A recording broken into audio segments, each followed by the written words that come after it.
കേരളത്തിലെ കാസർഗോഡ് ജില്ലയിൽ സ്ഥിതി ചെയ്യുന്ന കോട്ടയാണ് ബേക്കൽ കോട്ട.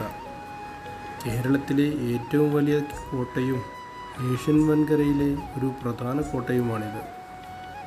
ഈ കോട്ട പൂർണ്ണമായും ചെങ്കല്ലുകൊണ്ടാണ് നിർമ്മിച്ചിരിക്കുന്നത്. ചെങ്കല്ലുകൊണ്ട് നിർമ്മിച്ചിരിക്കുന്ന കോട്ട ഭൂരിഭാഗവും സമുദ്രത്താൽ ചുറ്റപ്പെട്ടു കിടക്കുന്നു. സമുദ്രതീരത്ത് വൻ കോട്ടമതിലുണ്ട്. ഇതിൽ ഇടയ്ക്കിടെ കോത്തളങ്ങൾ തീർത്ത് ശക്തിപ്പെടുത്തിയിരിക്കുന്നു. ഇവയ്ക്ക് പുറമെ നിരീക്ഷണ ഗോപുരങ്ങൾ, ഭൂമിക്കടിയിലെ തുരങ്കങ്ങൾ എന്നിവയും കോട്ടയുടെ പ്രത്യേകതയാണ്. കോട്ടയുടെ മധ്യഭാഗത്തുള്ള നിരീക്ഷണ ഗോപുരം പ്രത്യേകം പരാമർശയോഗ്യമാണ്. 24 മീറ്റർ ചുറ്റളവും 9 മീറ്റർ